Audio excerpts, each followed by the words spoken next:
քանի որ իմ ծնողները կոտորածից փրկված երկու զավակներն են մեծացած Որփանոցում, իմ երկու ծնողները։ Գալիս եմ այստեղ իմ ընտանիքի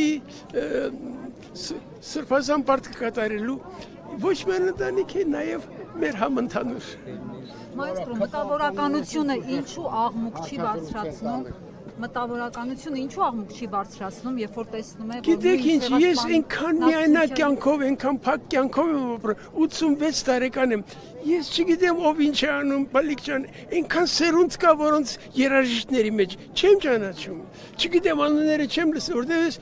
միայնակ եմ, մենակ եմ ապրում, կին չունեմ, երեխա մեստեղ չեն,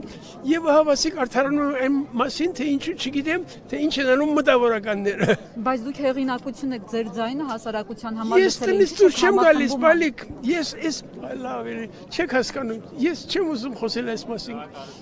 Բայց ձեզ մեղադրում են, զուտ ուզում եմ դրա համար ներկայացնեք։ Դե ես պիտի մեղադրեն պիտի, այո, իրավունք ունեն երևի, ես չգիտեմ, ուրիշ տեսակ ապրել, եթե հնարավոր լիներ ինձ կապրեի, տնից շատ քիչ եմ դուրս գալիս, և արդարանալ չեմ ուզում, ես իմ անելիքը անում եմ, շուտով 350 դպրոցական երեխա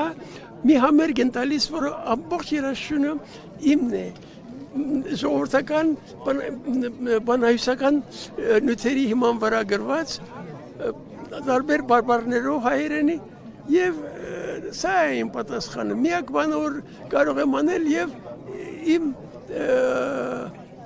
ինչ ասեմ, լավագույնը, որ կարող է անել, սա է։